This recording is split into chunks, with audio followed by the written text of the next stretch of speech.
The Rock and Roll Hall of Fame has officially announced the 2024 inductees. The legendary Mary J. Blige, the iconic Cher, dynamic Dave Matthews Band, the classic rock titans Foreigner, and not only that, Prince of Darkness himself, Ozzy Osbourne, among others. And that's not all. We have a special guest today, Jack Wood, who's here to turbocharge your musical journey. Get insider tips from Jack on transforming your guitar skills here on Real Brave Live.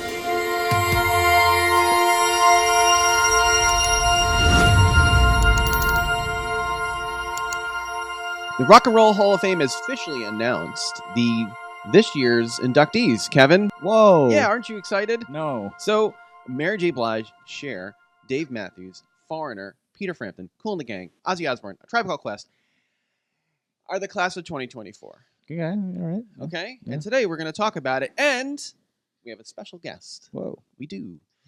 Straight from the internet, all the way across the pond, as they say. I did it. I didn't do it. I did it a little bit. We've got our friend Jack Wood, who is an incredible guitarist, and he could help you become a pro guitarist in 12 weeks. And I'd like to hear how he can do that. Hey, Jack, how are you? Hello, mate. I'm good, thank you. Yeah, well, easily. Just if you listen to me, you can become a pro guitarist in 12 weeks. Come on, Dan. You know about it. Can you help me become a pro guitarist in 12 weeks? Oh, without a doubt, mate. Without a doubt. No question. It sounds like you got a bunch of strategies, and it sounds like you have hundreds of students in your school. Yeah, so the school, I believe, is 150 members. And then there's the Patreon with another 150. Then obviously in person and just lessons here and there. It's about 400 overall. Oh, man. Having grown this monstrosity to what it is, I know what it takes, but you're doing it in a way that's a little bit different, and I think people would want to hear it. So we're going to talk about all that and more here on Real Brave Live. Okay, let's never do that again. I liked it. What are you talking about? I'm doing all right. How are you, Dan? Dead inside. Yeah. And a little happy. Yeah. You see it in the eyes. Yeah. You know, I used this AI thing where you could read like this, and then you throw it through a filter, and then it makes it look like you're looking at the camera, and it's a little weird. Whoa, really? Yeah. That's cool. Because doing a lot of content, Jack, I'm sure you're familiar with content creation. You've got hundreds, if not thousands, of Just a little bit. Yeah. Have you ever used one of those AI generative things? The specific tool you're talking about, I haven't used yet. I think I whacked it through like the Adobe version of it once, and I was like, this just looks so bad. I can't use it. Although I'm not someone that scripts stuff. I'm like, you get a line of text, like all my idea boards are just like 3-note per string, and then I'll just like have 5 bullet points. So I'm more of like a riffer. Get the main key points down, and then more ways than one, am I go right? from there. Uh-oh. You know it. So let's get into the Rock and Roll Hall of Fame. One of my least favorite topics. Brian, probably one of yours as well. No, I love the Rock and Roll Hall of Fame. I love debating it. It's the most fun nonsense institution to debate because it means nothing. Like it has no bearing on world events. It is totally meaningless, but I love to debate it. Okay. And Kevin, you could care less about anything in the world. That's true. Okay. Jack, you said you don't really know about the Rock and Roll Hall of Fame. Well, so I know about the Rock and Roll Hall of Fame. I just didn't know about the current inductees, although I've got a list of them right here, like Dave Matthews Band and Ozzy. What? It's 2024. How's Ozzy only just getting in? True. Yeah. And Peter Frampton. And Peter Frampton. So we're at the end of this. I do have a list of the people that haven't gotten in yet.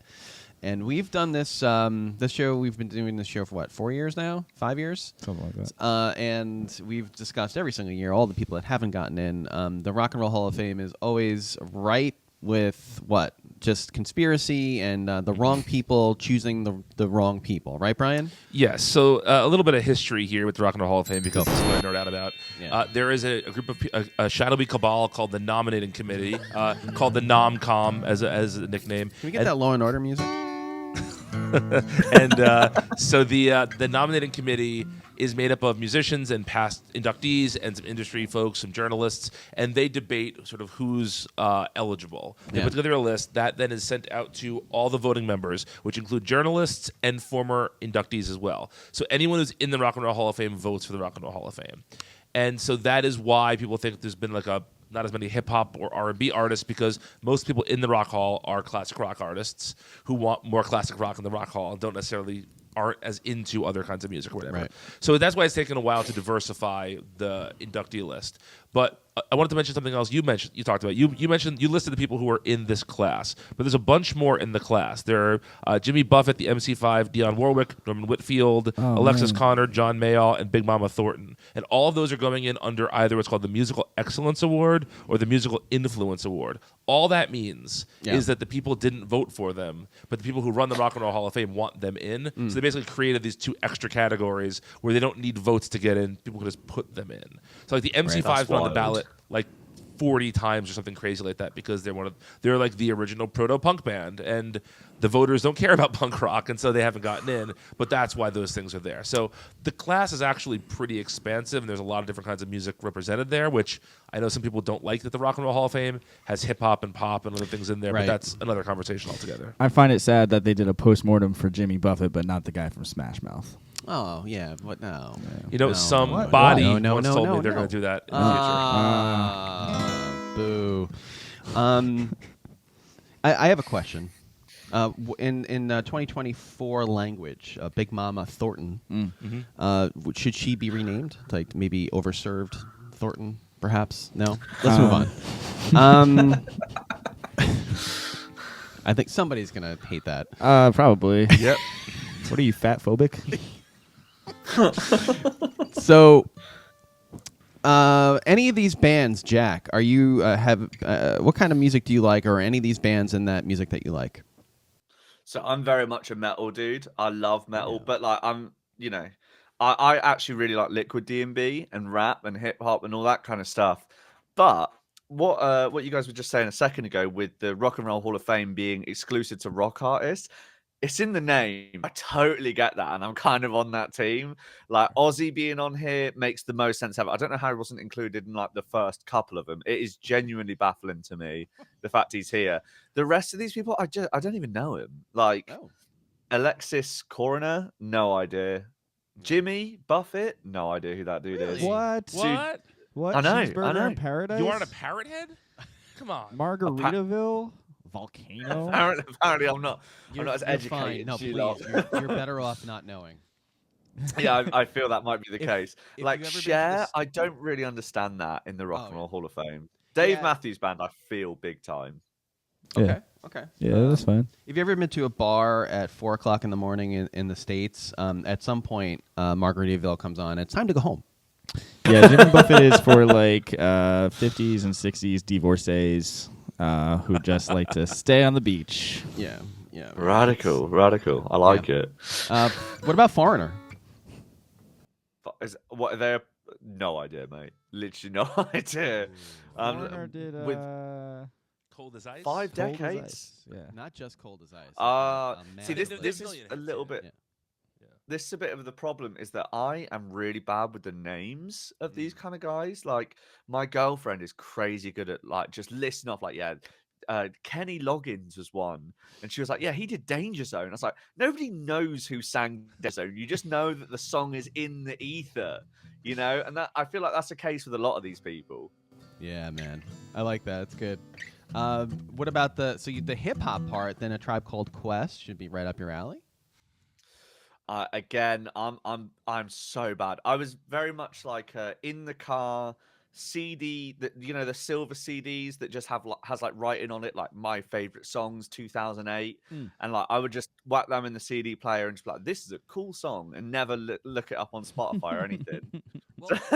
So then, before we dive into the list, talk to me about your method. So you've got bands aside, right? Some people, especially here, they look at the forward-looking progress of like what music do you want to learn? Are you more of a riff-based teacher and or a theory-based teacher? Kevin just got a boner. So the way I go about teaching is typically an infusement of like exercises and theory. I do teach songs, but I would say I'm more of like a coach. If you want to learn songs, I can tell you which ones that you've picked that will probably be the best for what you're particularly working on. But for the most part, it's like learn this 3 note per string exercise, understand how the intervals relate to one another, and then move them around the fretboard, understand how to do that in different keys. And then because if I can unlock the fretboard for you, then learning songs is no longer an issue because you'd be like, oh, I know the scale. Okay. And it basically like it leads the path for you. So you don't have to put all that like, oh, this is a 7 and a 9 and a 10. That's what the tab says. But to people that know theory, that E minor, cool. And then you take all of that information, you condense it into this little thing that means like 100% of your brain capacity is no longer used up, like only 10%. Whereas if you have to think about all the numbers and the frets and the tabs like this and the whole song, I feel that detracts from the learning. Although I do 100% back, you need to learn songs. You need to learn songs all the time, otherwise you're going to get stuck in a rut. Can you queue up Kevin and Jack together in the? I can try, but that might take a couple minutes. So, oh, really? Yeah, because I got to create a whole new scene and all that. Oh, okay. That's okay. Let me see what I can do. Because I feel like they're going to nerd out about this. Oh, we're going to nerd out big time. You check out any... his name is Adam Neely. He's got a YouTube channel. You don't like Adam so Neely? he talks... No. That was more of like a... yeah. Oh, okay, cool. yeah. And like Samurai Guitarist and those kind of guys. Yeah. I do really like Adam Neely, and I like listening to him nerd out about stuff that I still don't understand. Like, I had a student in my head too. I had a student in my school who was like, can you break down how the Napoleon chord works? And I was like, yeah, bro, no stress. Right. 5 minutes on YouTube looking at Adam Neely videos about the Napoleon chord. Yeah. So think Moonlight Sonata, third chord in, where it's like you take the flat 2, essentially. So in the key of C sharp minor, a D, but over its third, so over F sharp. So it gives you it still gives you a 4/5 progression. Yeah. Like a perfect authentic cadence, but it's like if you're here and then going here and then going here and then you're going here,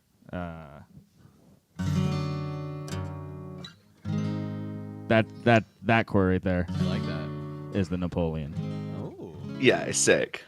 Yeah, that's very cool. I like that. Everybody just killed themselves. Yeah. By the way, that's watching this. I asked about Adam Neely because you were talking about tabulature, and you know what? I had a student come in yesterday who it was actually his first lesson with me, and he was like, "Yeah, like I'm not really interested in like learning songs because like if I wanted to learn a song, I would just go look it up." And I was like, "Yes, thank you." Yeah. That's it.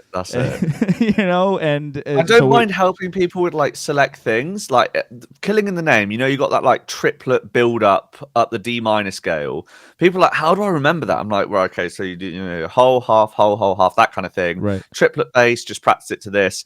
I don't mind helping with stuff like that, but bro, I don't need to teach you how to play A minor, C, G, and F. Like you know that already. Right. Yeah, exactly. You're wasting my time and yours. And I brought up Adam Neely because I think I heard it on his channel where he likened tabulature to like the phonetic pronunciation of the word in a dictionary. So in the dictionary you have like the word and then like how to pronounce it. That's what tabulature is. It tells you how to say the word, but it doesn't tell you anything about what it means in context. Yeah. The definition of it. That's a bloody great way of saying it, Right? And with that as well, I also find, and I found this with students sort of over 35 has been the biggest issue with, but if they're always looking at tab. So if you're trying to learn a song and you're always looking at tab, you're never going to retain that information. You need to turn the tab away and just try and remember it. Absolutely. Because like the amount of people like, I'm still stuck on this. And I'm like, are you still looking at the tab? Like you've done this for 4 weeks now. You know it. Look away from the tab and they're like, oh, I actually know it. And they get just progress so much faster. So it kind of comes down to the way I learn. I've got a lovely double screen setup here. And I like to watch people play it. And then I like have the scale that it's in so I can look at the intervals and how everything's going if I don't quite understand it. And then I have the tab. And the tab's kind of like the last thing I'm going to use to learn it because it's it's the dictionary. Like, Right. you know, I don't need to spell because, I can feel because, you know? Right. Yeah. Yeah. And so many times, tabs are they're transcribed by somebody who might have, you know, knowledge of it, but often it's just like counterintuitive. Like I was looking at an Alice Cooper song the other day, Poison. The end of the guitar solo, it's like this run up a D minor. I think it's just a D minor scale where it's like shoot. Yeah. But it was tabbed out all on one string. Oh Which, my god. you know, like, and it was just the guitarist may very well have played it like that. You know, it's not unheard of. You know, you could do that, but it just seemed, you know, it just seemed counterintuitive. And I said to my students, like, listen, man, we're gonna sit here for 20 minutes trying to memorize this series of numbers, when I can show you the scale, I can show you the pattern, and it'll be. Mate, like, that's exactly it. The series of numbers versus the scale. Because I try and teach. Obviously, everyone's like, I want to know the notes on the fretboard. I'm like, you kind of don't need to. Now I know. Hear me out.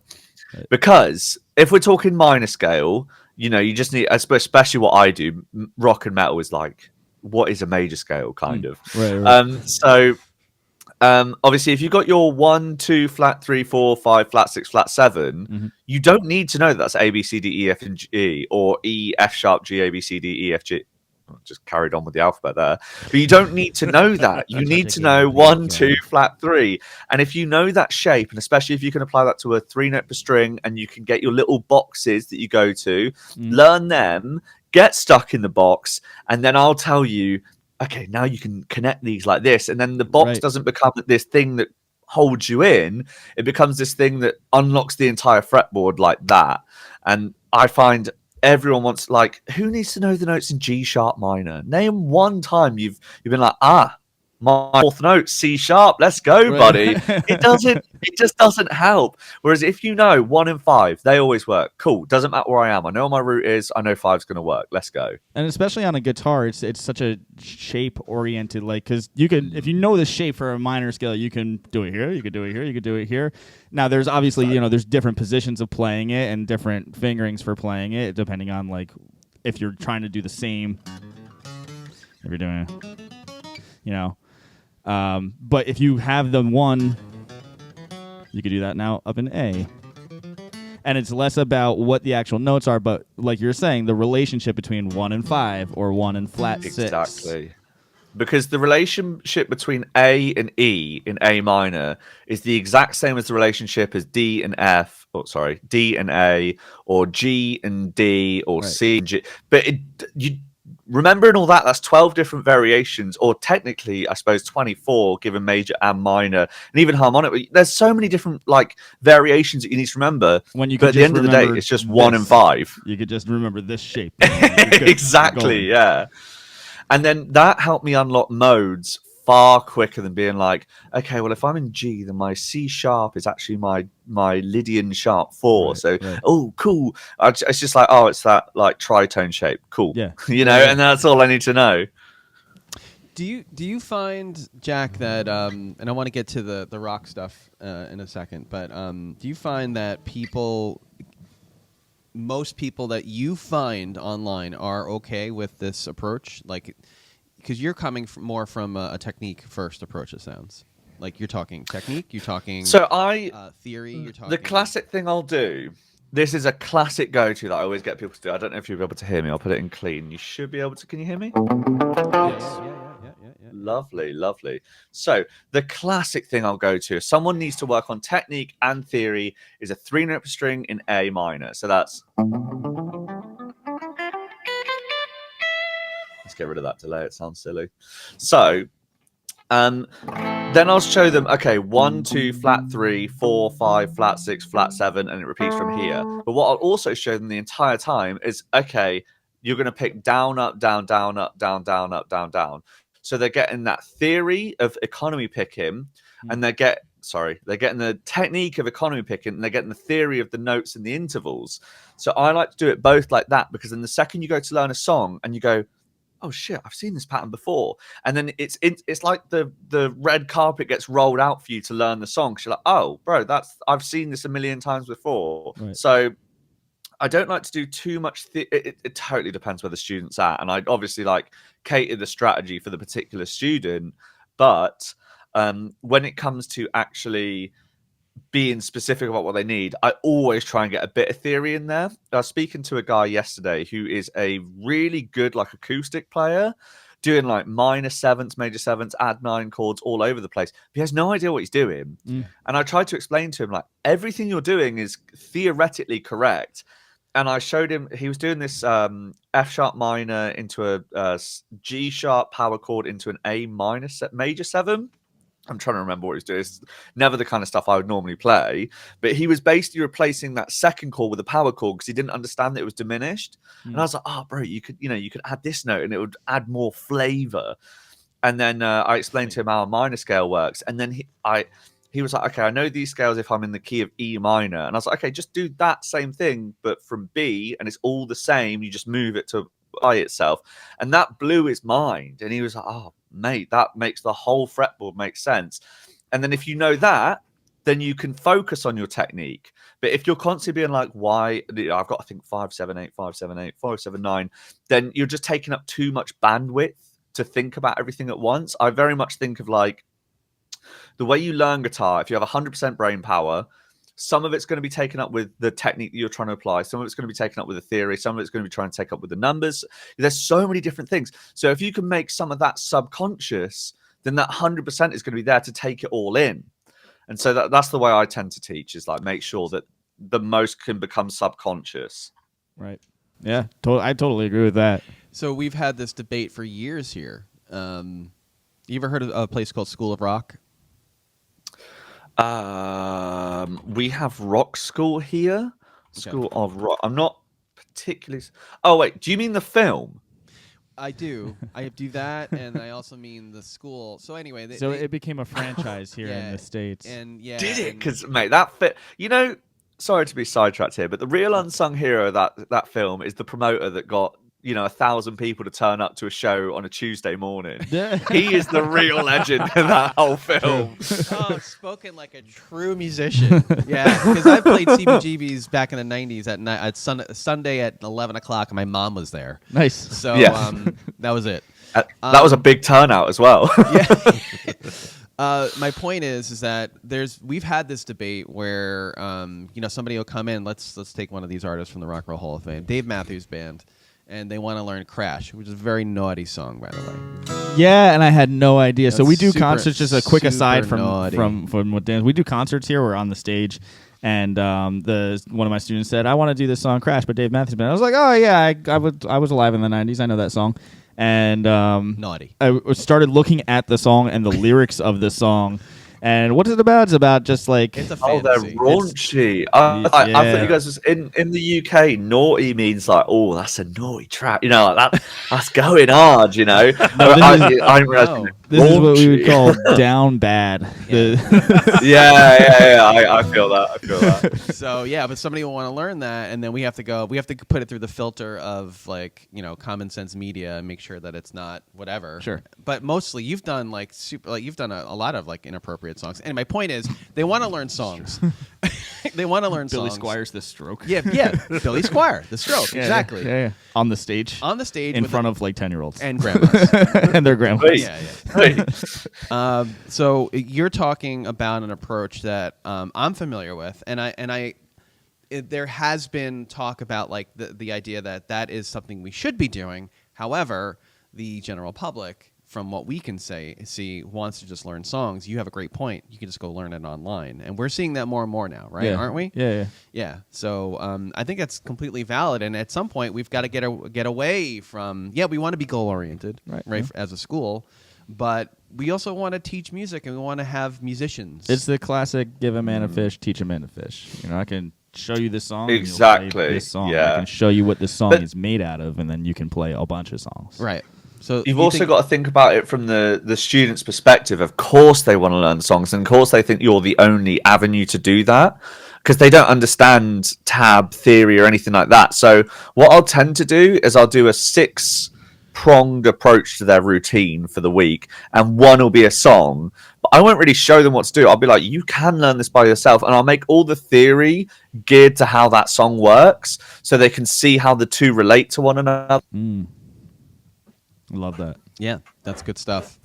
So, and I'm going to post the link. Every time you talk, I'm going to have the link there to your school so everybody can go check it out. He's got a really awesome thing going on, and it should be promoted. And it's... I've been doing this for 20 years, and I always find that music schools are like a bunch of zombies that don't like to share the resources with each other. And I'm getting a little sick of it. So I'm really happy to have someone here who has a tremendous amount of talent and is entertaining and does a lot of good. So I'm really happy that you're sharing what you're doing here with us. Thank you so much, Jack, for that. Absolutely, man. And Kevin still has a boner. He wants to talk more theory with you, but we'll get more theory. Gas. Yeah. He's a theory guy. But let's talk about the Rock and Roll Hall of Fame real quick, and then we'll get back to some more of this just awesome talk about theory stuff. Dave Matthews Band. So they're getting nominated, or they got nominated, and they're getting in. They're in. Yeah. They are in. Is it in my imagination? Is he South African? He is, yes. Okay, because it makes no mention in his wiki. His major debut label album, which I think was self-released. The first one was self-released, then he went to a major, yeah. Under the Table and Dreaming was certified platinum 6 times. Wow. That's insane. Yeah. How many records have you sold, Kevin? 0, but I've also never dumped a busload of human excrement onto a freeway. It was to a river, actually. Oh, it was through a river? Yeah, it was even worse than that. All right. Wait, can you explain what you just said? So, Dave It's more Matthews a fact you Band. wish you were able to get away with it, isn't it? Is this Back to the Future? What are we doing? So this is Dave Matthews Band was touring. I don't know what. I think they were in Pennsylvania. Chicago. Okay. And their tour bus malfunctioned, and the tank that was holding all of their Waste. pee pee poo poo Pee-pee poo-poo. opened up and polluted the what? Is that Chicago River. Chicago River. I think the Chicago River is polluted enough. Yeah, fair. They were sued over it. Like they had to settle a come big lawsuit. It was an excessive amount of waste that was dumped in this river. So yeah. Okay.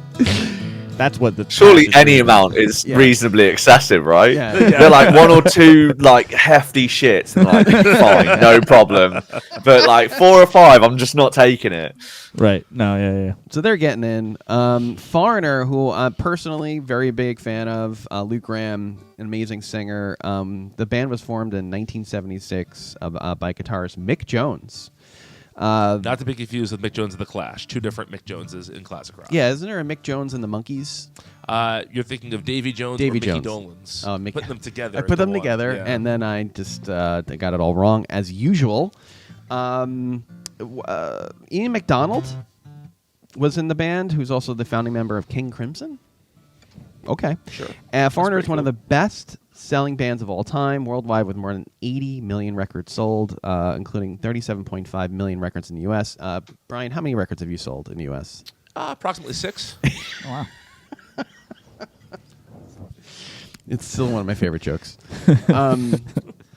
To be fair, I haven't tried that hard to sell records in the U.S., but so what I'm saying is if I tried to, I could probably get a million or 2. You're really big in Indonesia, right? Huge in Jakarta, man. I can't walk down the street in Jakarta without getting mobbed. So I get it. I get it. Cher, we talked about. Her real name is Sherilyn Sarkisian. Nope, that got that wrong. Sherilyn Sarkisian. She was born May 20th, 1946. She's an American. Well, we know who she is. But she, believe it or not, is credited for pioneering the use of autotune, Kevin. Yeah, Is that right? Do you believe in life after that's love? the one. Oh, wow. That was the first use of it, and then ever since then, the world has never been the same, unfortunately. That was in the 90s. That was in 1998 with the dance pop album Blige. She was 52. She was 52. She's 78 now, or 7-ish, and she looks like she's 50-something. Yep, it's not right. You shouldn't look at a 78-year-old and go like, "How old is she? She looks sort of okay." And then you get a little closer, you're like, "Oh my god!" Yeah. Like Dolly Parton, right at the Super Bowl. Right, yeah. You shouldn't look at a grandma and be like, "You're kind of hot, grandma." The gilf. You shouldn't do that. No. Jack, what do you think of that? Oh, mate. If they're about it, they're Jack's about free it. love What for can you do? grandmas. Yeah. Big time. You heard it here. Jack loves gilfs. Cher would get it. That's what I'm saying. And who else have we left out here? We've A got. Tribe Called Quest. Did we talk about them yet? We're not going to talk about them because we don't have enough time. I left a lot of these out. Peter Frampton, Kool the Gang, Tribe Called Quest, Ozzy Osbourne, but he was already in Black Sabbath, Black Sabbath in 2008, 6, something like that. Something like that, yeah. Even so, that's way too long to wait for old Ozman to be in the Rock and Roll Hall of Fame. As a solo artist, so I don't know the dichotomy. I actually don't know the separation of how many records Black Sabbath sold versus him as a solo artist. I would probably. This is a fantastic. If we were betting guys, we could get onto this. But I would actually reckon Ozzy's probably sold more, if not at least had more streams. Yeah, I would say that although Sabbath is obviously more influential in so many ways, or it's so much more important to sort of the history of rock and roll, I would say that Ozzy as a solo artist has. I think Blizzard of Oz might have sold more than. He had a longer career. Yeah, around for much longer. Exactly. Yeah. Yeah, I'm looking for that separation here. It's 100 million albums sold together. I'm looking at the all-time list. It's not very telling, is it? Black Sabbath has sold over 70 million records on the Wikipedia. You have to think that it's well over 100 million. Oh, 100 million albums sold. Oh, no. It still is a founding member of Black Sabbath. Yeah, and I think streams are becoming more important. Like, I look at streams way differently now. You see people having, like, billions of streams. You're like, what the You can also kind of game the system. Are you guys familiar with Falling in Reverse? No. No. So you guys maybe know the name Ronnie Radke? No. He's like pretty big in like the rock scene era. So he started a band called Escape the Fate back in like 2004. They had a pretty big hit in 2007 called Situations. He went to prison for a little bit. You know, what can you do? And then he started this band called Falling in Reverse. Did he fall in prison? Like, what happened? Wait, is he What the can guy you do, that bro? threw You a- know, just Did he throw a microphone stand from the stage? He did, and hit yes. So somebody? you know the guy, Okay. yeah. Okay. Not condoning the actions, but what he did was he noticed that all the pop artists were releasing just singles, like they'd stop releasing albums, and obviously they're the ones that are ahead of the curve. They're like the F1 of music, you know, like they're the ones ahead of the curve all the time. And he was like, I'm just going to stop putting out albums. And I don't know if you guys, I quite like numbers and stuff. So I like to keep up with monthly listeners and like Spotify-ness and everything. Yeah. And Falling in Reverse, on paper, are just like, they fit into the crowd. If you guys have any idea about like modern metalcore, a band that's got like between 1 million and 2 million monthly listeners, they're crushing it. For example, bands like Slipknot have like 13 million. So that's like the huge echelon of metal festival headliner. That is right up there. And a big prominent current band will be between 1.2 mil or 1 to 2 mil. And Falling in Reverse in about 2018 realized, shit, if we only release singles, then we can look bigger and become bigger. It's exactly what that happened to them. And now they're sitting around 7 mil monthly listeners, which in the world of Ariana Grande's, Justin Bieber's is nothing. But in the world of metal is crazy. And so when we're talking about streams being super important, they are. Like, especially now, because Falling in Reverse are getting these crazy tours because they look like the biggest band in the planet. Don't get me wrong, they're crushing it. They absolutely are. But they have definitely used the gamification of the system and numbers and Spotify and streaming to make themselves seem like the forward runners of the specific genre. And it's worked really well. Streams are doing well for them. I think it's incredible that they've accomplished that because they're up against Taylor Swift's, the Drake's, the Bad Bunnies, the Weeknd's, the Ed Sheeran's, right? And so these are the top 5 of all time together. 77 billion, 74, 70 billion, 56 billion. I'm billion with a B. So I had read something really interesting about streams versus record sales, right? So the argument was that streams should count less when talking about popularity for this reason. And I'm curious what the room's opinion on this is. So when you buy an album, whether it's like digitally buying an album now or in the 90s going to a store and buying an album, you're committing X amount of dollars to that for a permanent place in your collection. Whereas you might stream a song because you heard someone talk about it, listen to it once, and it's done. That wasn't really a possibility. You might hear it on the radio, you might hear it at your friend's house. So they were saying that basically streams don't represent active, committed fans. Mm-hmm. True, and so streams are more of sort of an ephemeral thing that kind of come and go without having that like locked-in fan base. And if you hit play on like one song on Spotify and you have your setting to just have it just generate songs based off of that, like you're not choosing to listen to this or that. You know, it's the algo. Yeah, and so we're kind of at this crossroads where the old world, CDs, tapes, records, all that stuff, plus plays equals success, and album sales equals success. And now we're moving into this new world where now streams and singles, it's not an album-driven industry anymore. And, it is singles, and to, live to Jack's point. Live performance now, too. Well, that's how you make your money. Yeah. Tours. Do you play, Jack? Are you playing in a band? So I used to do the band stuff, and then COVID happened, and we didn't really pick it back up.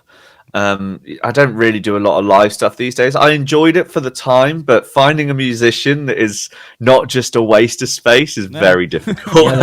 They're the literal worst people on the planet. It's true. Yeah. Literally the worst. Yeah, I hate them all. Yeah, I hate them all too. Thank you, everybody. Good night. I hate you, and I hate you very much. That's Jack, totally you're okay. fair. Not Thanks, knocking bro. that. Thanks. When you start hiring people, and then you start. It's actually a very emotional experience for me because you get to know the person, you're understanding their troubles in life and all that, and then they become aboard and it becomes a thing. But being in a band, that is a totally different thing. Being an employee is just different. Band member, I don't know. I remember there's one guy that we were hiring for guitarist. And he came as just a bunch of baggage. He would constantly cancel. I never want to do that again, ever. I'd rather be a hired gun, personally. I think it's hard enough to find one person that's like a killer, that's actually going to get stuff done, is going to be not worthwhile knowing, but especially in the band realm, worthwhile at least having around. So finding one person like that is tough. And now you're going to try and get 5 of them? No. It's just not going to happen. So when you see bands do really well, you'd be like, there's 5 killers for sure, you know? And I think the world of music, especially from today forward, and here in the States, there's a lot of music schools putting bands together and then recording them and putting them out, which is kind of weird. There's not a lot of from my perspective. Very X Factor vibe. Yeah, it's like the American idolization of the band. That's a great way to put it, because I don't see, there's no more band what's the best of Battle of the Bands. Thank you. Yeah, no. No more battle. Do you have Battle of the Bands in the UK? We do have stuff like is it Bloodstock? They do a Battle of the Bands. A bunch of the festivals around here do Battle of the Bands because then it's an excuse to put on a cool show in the local area with the most popular bands from that local area. So it's probably going to do all right, even though it's a local show. You do see that pop up a lot with especially Bloodstock. Things like Download have like battle to get this position. It's not popular here, but it's definitely done every year a couple of times. Yeah. Yeah, it's no longer. I think America doesn't care anymore for Battle of the Bands. Well, there probably aren't enough bands It's to a make it shame. worthwhile. You know, like when I was in high school, I went to a tiny high school. There were probably 10 active bands at any time in my tiny high school because that's what people did in the 90s. I don't know. And I feel like now it's so much harder to find just 10 active bands in a town, in a large town. You know, are there 10 active bands in Oakland? I don't know. Of high school kids? I have no idea. I have no idea either. Well, I know we've got bands here, which I'm always on the fence about. It's nice for us. We've got bands together and doing it. It's nice to see the kids playing, but I don't know if we're doing more harm than good. No, I would say it's. You going to argue with me on that one? Yeah, it's totally good. Yeah. You know, it engages them more, it gets them practicing more, it makes them feel like they're actually getting somewhere rather than just like, oh, mom's dropping me off for guitar lessons. It's like, no, you're part of something here, you know? I also think it's the single best thing to do to get a musician to sort of level up to that next plateau. Yeah. Like, you know, if you're a guy who just plays in his basement by himself, you're never gonna have as good of timing as you will if you're playing with a band. And also, it teaches good interpersonal skills. Like I've been in bands with some ridiculous people, and it's helped me when I've in life had to deal with said ridiculous people in other ways.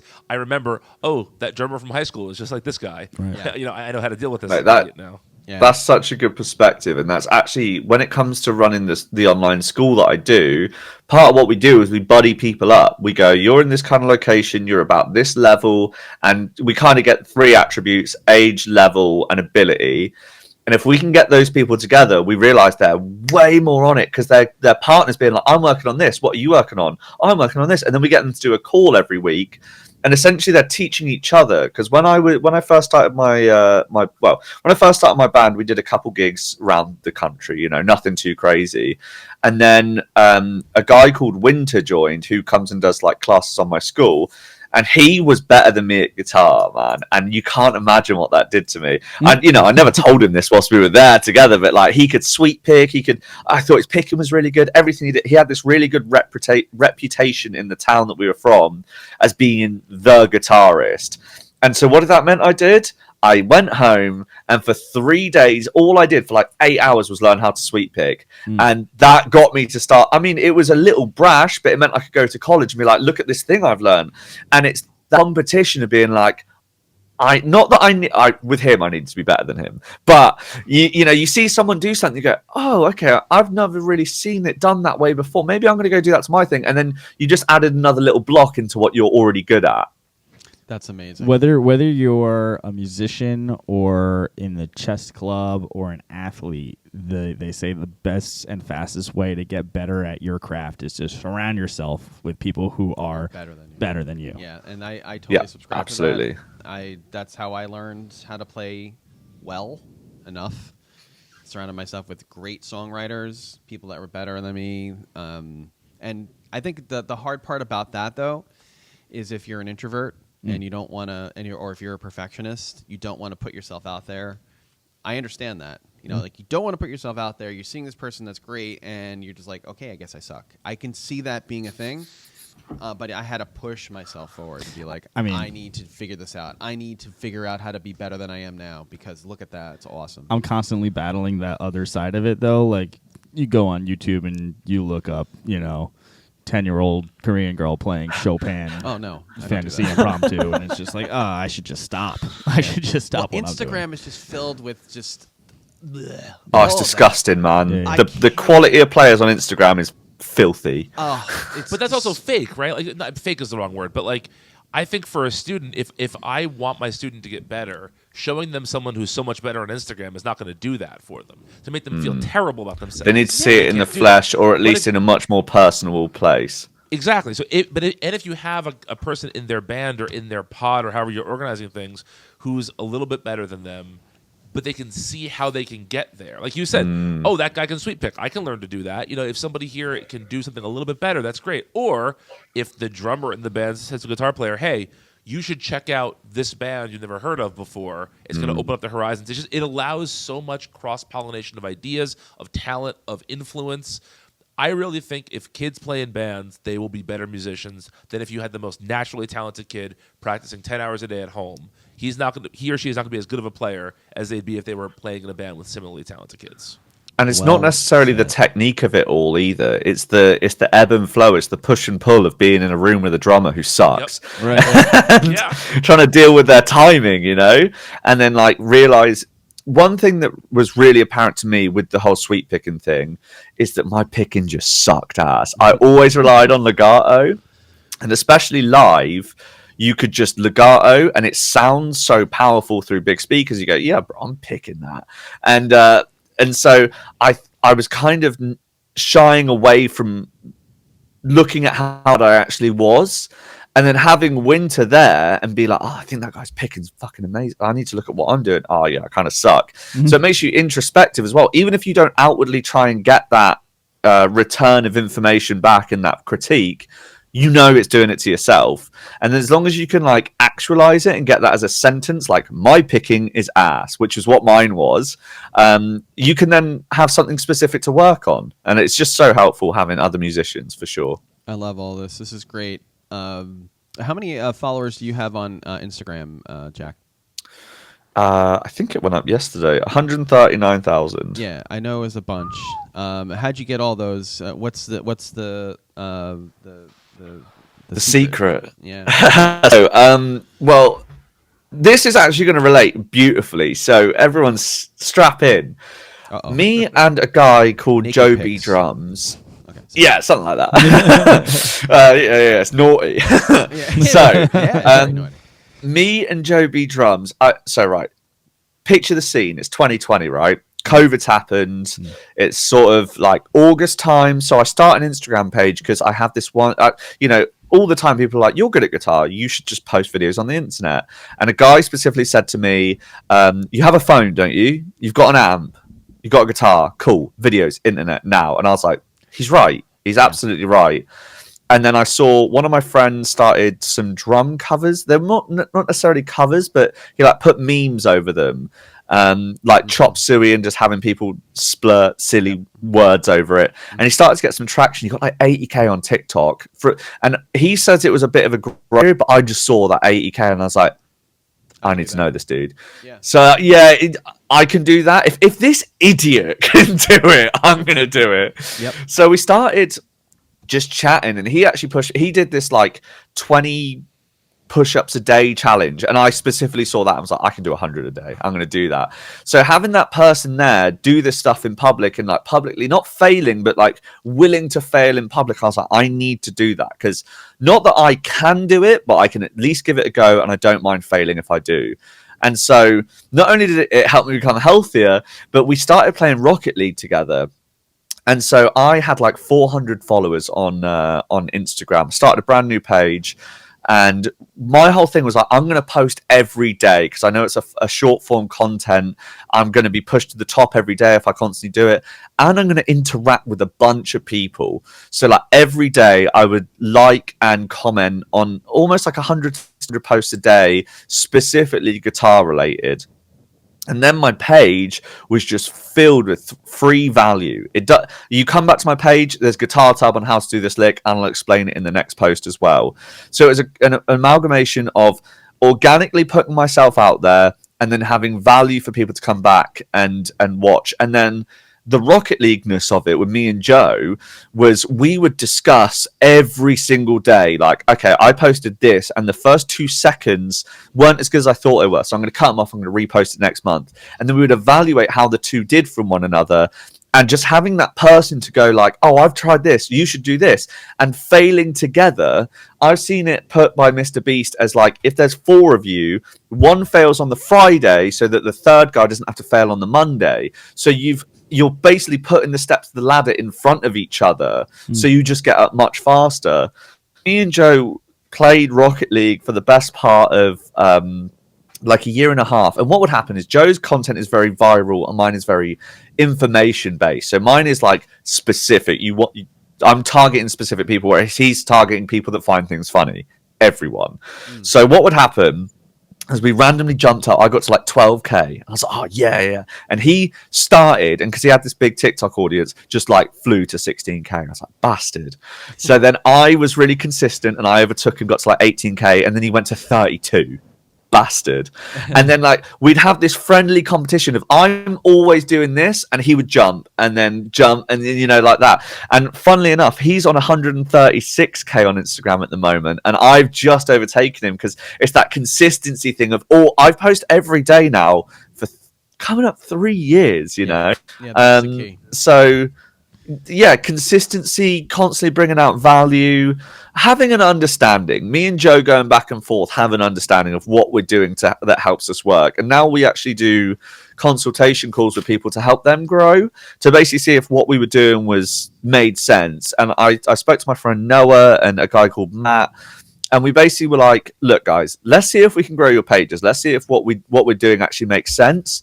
And those two both hit well over 10K in 2.5-3 months. So there's definitely a science to it, and that whole idea of watching someone sweep pick and then applying it to yourself is exactly what we did, but with social media. I love it. So there's the secret.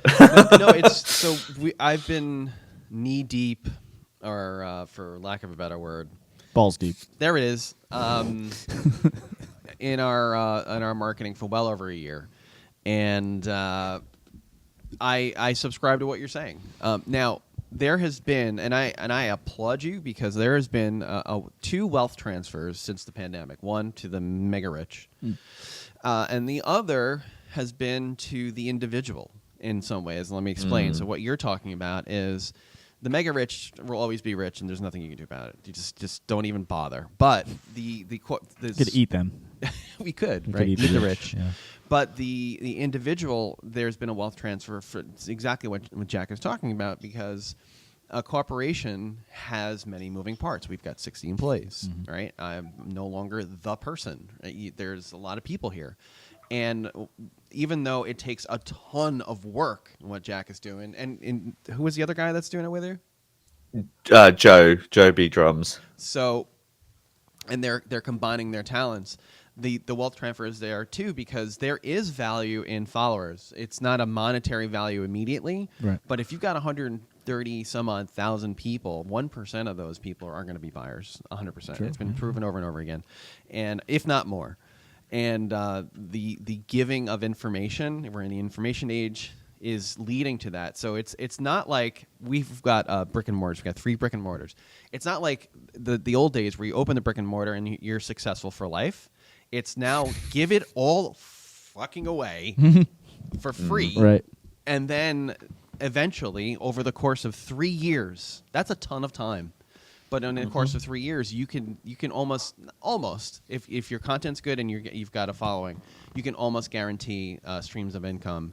And So exactly like you just said, it's also the 15 years of playing guitar beforehand that came into it. So not to say what you're saying, but there are definitely people that are not as good as me that could teach a bunch of people. Yeah. You can't. It goes back to the argument of the pop star versus the mega awesome guitarist. Like, obviously, people on Instagram are way more talented and putting out value, right, on how good they are. The pop star is got a machine behind them, pushing them out in front and getting records sold. So it doesn't equate. You could be an amazing guitarist, but it depends on how well you do the content and how you're putting it out there and who it reaches. And that's the key today. Like you have getting back to the Rock and Roll Hall of Fame, there's an award, the Ahmet Ertegun Award. Ertegun was the co-founder and president of Atlantic Records, right? This is back in the days when this mattered. He discovered and championed many leading rhythm and blues and rock musicians. Discovered. I hate that word. You know why? Because I've met people like that before. This guy, Barry Bergman's a nice guy. I remember I met him at a rock club 20 years ago. He came up to me, he's like, "You're really good. Let's go talk." Right? We go out for a coffee. We go Dutch. Like, I had no fucking money. Right. We go Dutch. Really? Yeah. He couldn't buy a cup of coffee? Yeah, he discovered Meatloaf. Like, he was that kind of guy. Oh, I discovered this guy. That was a hit. This is a hit. That's a hit. You're a hit. I'm going to make you a star. I'm going to make you a star, see? And I'm just so glad that that's gone. And you have people, the individual, that are coming up today and are proving their worth to society and helping hundreds, if not thousands, of people. Right. You are doing your part, my friend, and I'm proud to know you. Thank you. Margie. That's actually what you just said there about the it being to the individual. This is, I think it's the best and worst time to be a musician ever, because nobody gave me money to set up the page, so I didn't have like a record deal behind me. So I'm now not going to get screwed over for the next 8 albums. Like, it's all me. If you have a killer friend base, like you've got 2 or 3 friends that will help you set something up, all 3 of you could do what you love for a living forever. Yeah. Because there isn't this barrier to entry. You need to learn what you need to do to get better, but like, you had to learn guitar, you know, it's not like a new thing.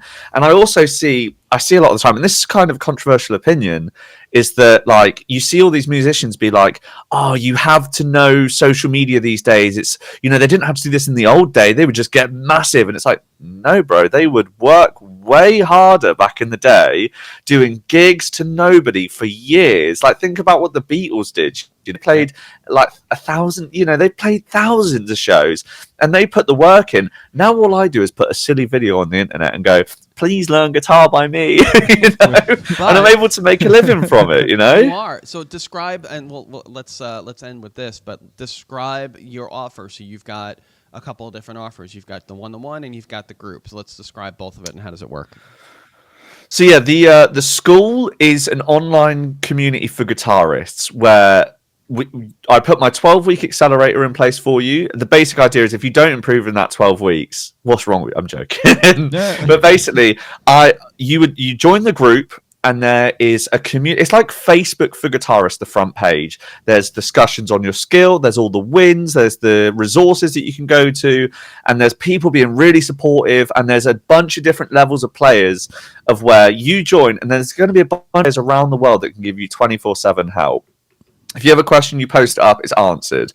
You put your videos up and you say, what should I work on? And a bunch of people will say this, this, and this. It's really good for that. And then you go into the classroom section, which is, I believe it's like 9 courses by now. Of like, some are like songwriting. I have members of bands come on that have done like international tours and explain what it's like to be in a band. Obviously, I do all the classic theory, picking, economy picking, sweep picking, all that kind of stuff. So it's just an all-in-one place for guitarists to get better and basically make friends around the world. And a great example of this is I've got one of my favorite students, Soto, and one of my newer students, but again, legend, big fan, called Kevin. And Soto is a guy that likes to move around. So he's born in Greece, moved to Paris, went to Lille, now he lives in the Netherlands.